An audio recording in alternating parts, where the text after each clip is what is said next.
Hi everybody, it is Laura Kinghan, Occupational Therapist. Come on back. I'm going to show you, I started this office middle of January. Great timing, huh? But I still have this clinical space. Maybe in May, we'll be able to have this space and be able to utilize it. So here's a classroom. This is a really large space, if I can get it in there. So we can utilize this space. It's being utilized while I talk. Okay, let's go. See how well this goes. Here's some credentials for you. If I stand in front of it, maybe it's better. I am a registered and licensed occupational therapist. I have been since 1983. Anyway, welcome to my clinic. I'm going to show you some things in here. I want to do this as an introduction to show you what I can offer, what is available here in this community in Flagstaff, Arizona. This is a clinic space, but I actually am now available to do telehealth as well.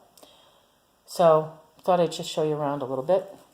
My main background really is in sensory, working with sensory issues. I'm not going to get into those details about sensory processing disorders and autism and all, but I will show you some of the different equipment that I have available. I actually have, it's easier if I set it up. There we go. Hello. So here's a little obstacle course. I love obstacle courses. They're just so good for so many things. I know it's very colorful and busy in here, but one of the things I really like to work on is a lot of gross motor. And one of the best ways to do that is with an obstacle course. So a simple 3-4 step obstacle course. Jump into the hula hoop, then walk on those cones, and then throw rings at, I think I call those cones, they're stepping stones, but the cones, and then on the mat. I have some different mats, different textures. See if I go this way. I even have a little rug that we do some tactile awareness, perception, just waking our bodies up. It's really important when it comes to sensory processing. You can also see that I have, actually I've got a lot of puzzles. Let's see. Come on, let's walk over here. See if I can walk backwards in the obstacle course. So I really like to organize my sessions with a little tactile and then some gross motor. We have these therapy balls. We do lots of things with the therapy balls.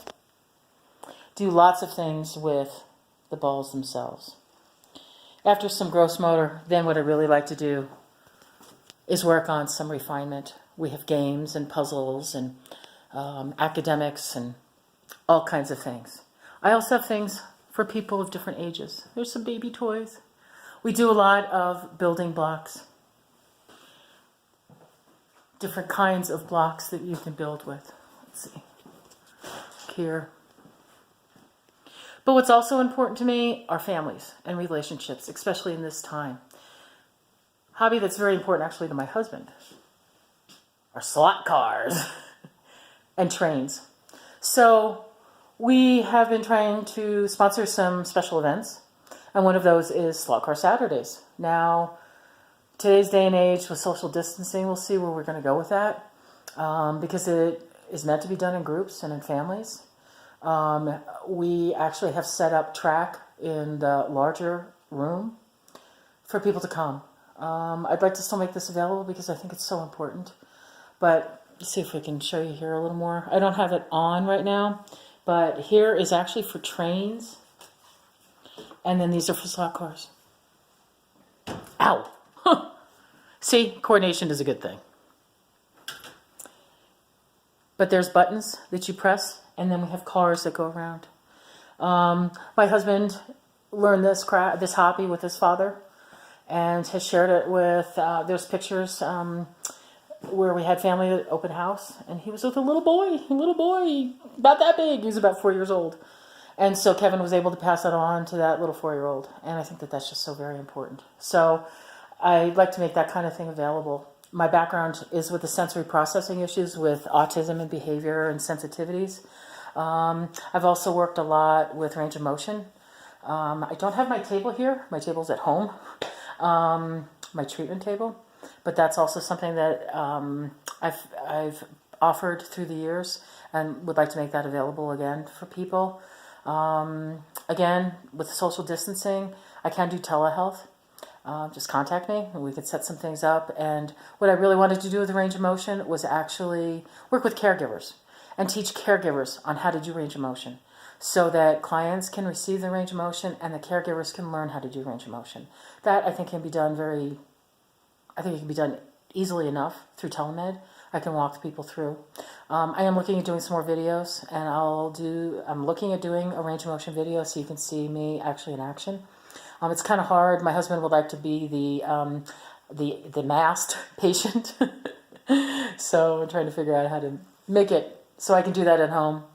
Anyway, probably a little more information than is necessary, but getting back into the room, some other things back here are swings.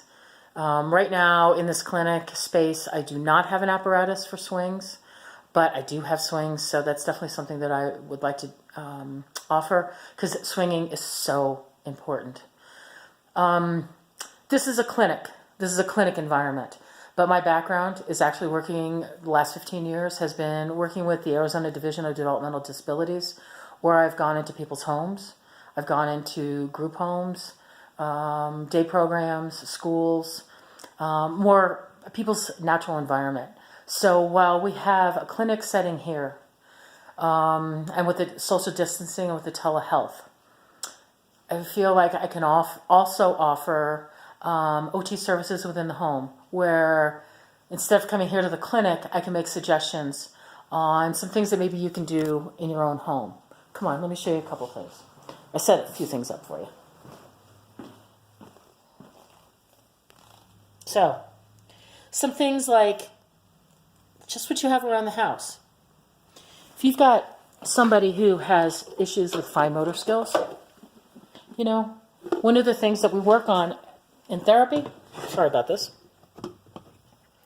is working on grasp. This is a cylindrical grasp. A lot of kids I work with have trouble putting lids on, screwing lids, even popping them on. But my suggestion would be use this kind of a thing to store your toys. Here's another example. This is really wide cylindrical grasp that's needed for this, which is different than something like this. This is a scooper, like in dirt, or if you were to have a beans and rice bin, let's see if I can show you my rice bin, a container with rice, use something like this. These are things that you can use at home. So, at the end of my sessions, after we do some tactile, and then some gross motor, and then maybe some refinement, we're going to find motor skills, academics, something related to cognition, learning, whatever the specific goals are, then we do quiet time. So much of what we're working on here in OT is self-regulation. So a lot of kids I work with are pretty hyper. We want to calm them back down. So we want to, in gross motor, kind of escalate. That's okay, because we all do that in our day. But then we need to come back down instead of just being off and running. So we do some quiet time. Some of the ways we do that would be with the swings, but there's some other just general movement, but also like things with the balls. There's some things we can do with the balls. I have lots of weighted equipment. We may take a mat. There's some blankets back there. Turn the lights lower, but where people can feel safe.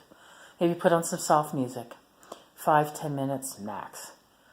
In a group setting, especially, but depending on each person.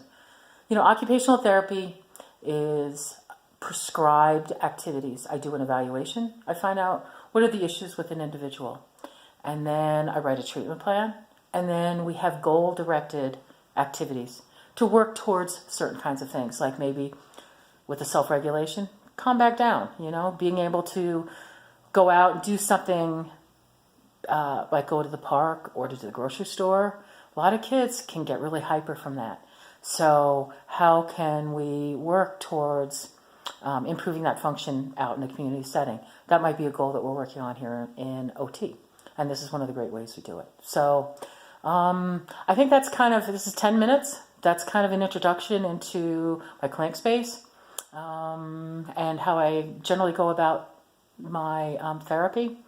My cell phone number is area code 631-848-8852. I can also be found on Facebook. Let's see. On Facebook, it is at Sensory Laura. You can look there. You can also look at on Facebook at SSIFB. That's a more general page, but then the Sensory Laura is more about the sensory. I also have a page for range of motion. I need to work on that one a little bit more, but I'm available for that. So give me a call, contact me, and wash your hands, be safe, and